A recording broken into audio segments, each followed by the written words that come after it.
তুমি এইভাবে বাড়ির দালানে শুয়ে আছো কেন? ঘরে কি শুবে তো? কিন্তু আমি এখানে কি করে? এ কি শঙ্করী, তোমার গায়ের গয়না সব গেল কোথায়? আমার গয়না, ওই পালিশ করতে আসা বুড়ি সব কোথায় গেল? মনে পড়েছে, ওই বুড়ি তো আমার মুখে কি একটা ফু দিল, আর তারপরেই সর্বনাশ! তার মানে তোমার সব গয়না ওই বুড়ি চুরি করে নিয়ে গেছে? হায় হায় হায় হায় হায়, আমাদের এই রাজ্যে চোর এলো কোথা থেকে? দিনের বেলায় এইভাবে চুরি তো আমাদের গ্রামে আগে কখনো হয়নি। এ কি অলক্ষণে ঘটনা ঘটে গেল আমাদের গ্রামে। এই চুরির কথা আমাকে এক্ষুনি ভোলা দাদাকে জানাতে হবে। বাবা, তুমি মাকে সামলাও, আমি এক্ষুনি ভোলা দাদার বাড়ি থেকে আসছি। আজ রাত পোহালেই কাল রাজমহলে ঐতিহাসিক অস্ত্র এবং রাজ্য সম্পদ প্রদর্শনী। শুনেছি মহারাজ এবার তার বাবা বীরেন্দ্রের মাথার সেই নবরত্ন খচিত মুকুটও প্রদর্শন করবেন এই প্রদর্শনীতে। তাই নাকি? আমি কোনোদিন নবরত্ন দেখিনি, কেবল শুনেছি মাত্র। কাল তাহলে আমি চোখে দেখতেও পাবো। রাজমহলে এত সম্পদ সব প্রদর্শনী হবে, কিন্তু এর মধ্যে যদি কিছু চুরি হয় তখন তো মহা বিপদ হবে। বিপদ বলে বিপদ? আরে বাবা, ওই সম্পদ শুধুমাত্র আমাদের রাজ্যের সম্পদ নয়। ওই সম্পদগুলোর মধ্যে দিয়ে বলা হবে আমাদের রাজ্যের রাজা বীরেন্দ্র প্রতাপের বীর গাথা। আমাদের রাজ্য এবং রাজ্যবাসী যে কিভাবে নিজেদের রক্ত ঝরিয়ে এই রাজ্য রক্ষা করেছেন তার কথা। তাই ওগুলোর যদি কোনো ক্ষতি হয় তাহলে সম্পদের সাথে সাথে আমাদের রাজ্যের সম্মানও ক্ষতিগ্রস্ত হবে। ও তুই চিন্তা করিস না ভোলা, মহারাজ যখন এত কিছু প্রদর্শনীর ব্যবস্থা করেছেন তখন নিশ্চয়ই তার জন্য পর্যাপ্ত পরিমাণ সৈনিকও মোতায়েন করবেন সেগুলো রক্ষা করার জন্য। আমাদের মহারাজ বিচক্ষণ মানুষ, আমার মনে হয় তিনি সবকিছুর জন্য নিশ্চয়ই উপযুক্ত নিরাপত্তার ব্যবস্থা নেবেন। ব্যবস্থা তো তখন নেবেন ভোলা দাদা, যখন চোরকে চোখে দেখা যাবে বা চেনা যাবে। কিন্তু চোর যদি ছদ্মবেশে আসে তখন? ছদ্মবেশে আসলেই বা কি, পাহারাদারদের এড়িয়ে সেই চোর নিশ্চয়ই ওই মুকুট বা অস্ত্র লুট করতে পারবে না? পারবে গো পারবে ভোলা দাদা। যেমন করে চোর এক বুড়ি সেজে আমার বাড়ি থেকে আমার মায়ের সব গয়না নিয়ে গেল, তেমনি যদি চোর কোনো দর্শক সেজে এসে সব নিয়ে যায় তখন? বলিস কি বকুল, তোর মায়ের সব গয়না চুরি হয়ে গেছে? তবে আর বলছি কি গো, শুধু আমার মায়ের নয় গো, পরেশ কাকার মুখ থেকে শুনলাম তার হাতের আংটি এবং জমিদার বাবুর এক থলে সোনার মোহরও এক সাধু এসে চুরি করে নিয়েছে। একটা গ্রামে কত চোর, একজন বুড়ি, একজন সাধু। ওরে বাবা, এখানে অস্ত্রের আর সম্পদের মেলা বসতে না বসতেই যে দেখছি একেবারে চোরেদের মেলা বসে গেছে। মহারাজকে প্রদর্শনী হয় বন্ধ রাখতে বলতে হবে, না হলে সুরক্ষার বন্দোবস্ত আরো জোরদার করার কথা বলতে হবে। চল আমার সঙ্গে এক্ষুনি আমাদের মহারাজের কাছে যেতে হবে।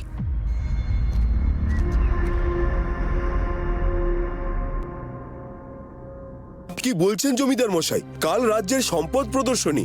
এবার আমি ঘোষণা করেছি আমার বাবার মাথার সেই নবরত্ন খচিত মুকুট প্রদর্শন করব। সেই মতো দূর দূরান্ত থেকে সব রাজাদের আমন্ত্রণ জানানো হয়েছে, তারা সকলে আসবে কেবল সেই মুকুট দেখতে। আর আজ আপনারা বলছেন রাজ্যে একের পর এক চুরির ঘটনা ঘটছে। চুরি নয় রাজামশাই, বলুন ডাকাতি, তাও আবার দিনে দুপুরে খোলা রাস্তায়। আমাকে আপনারা বলতে পারবেন সেই চোর কেমন দেখতে ছিল? কেন পারবো না? সেই চোর সাধু বেশে এসেছিল আমাদের সামনে।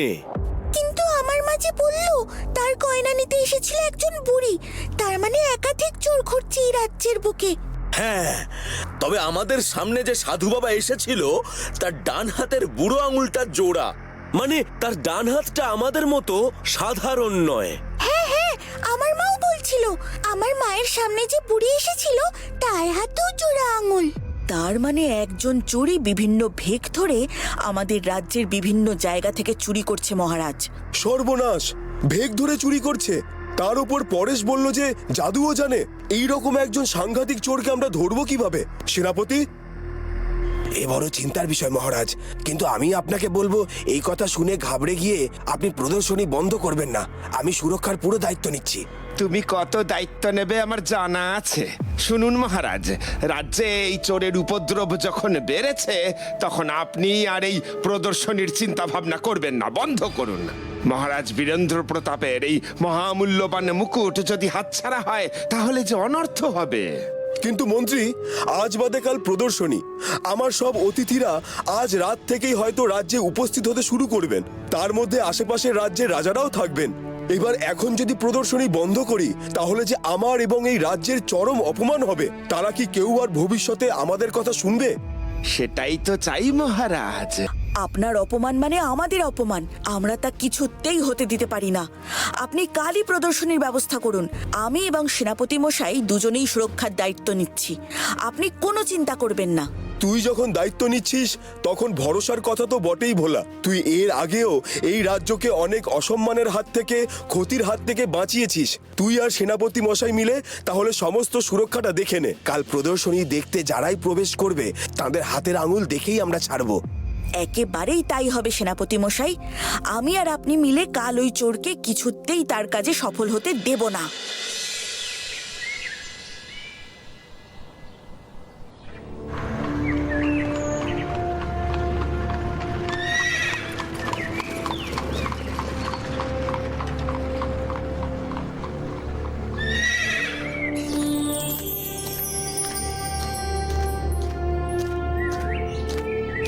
আসুন আসুন, ভেতরে চলুন, যেখানে আমাদের সব প্রদর্শনীর ব্যবস্থা করা আছে।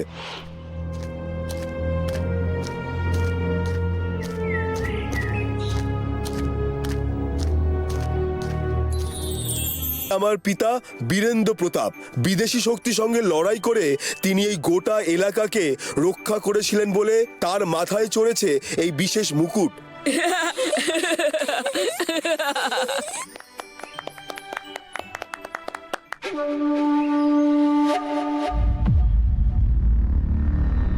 এবার আমি দেখাবো আমার কামাল। এবার আমি এই স্থানে এমন ধামাকা করব যে কেউ কিছু বুঝে ওঠার আগেই আমি এই নবরত্ন খচিত মুকুট নিয়ে এখান থেকে পগার পার। এই,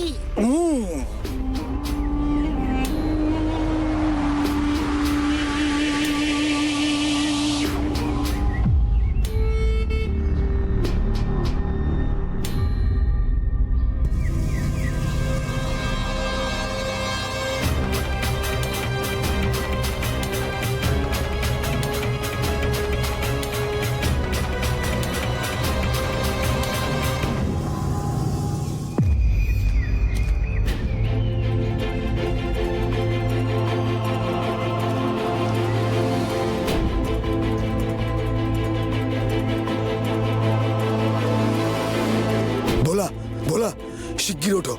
ওই দেখো, সেই মুকুট নেই। আমার মনে হয় চোর কোনোভাবে ভেতরে ঢুকে সেই মুকুট নিয়ে পালিয়েছে।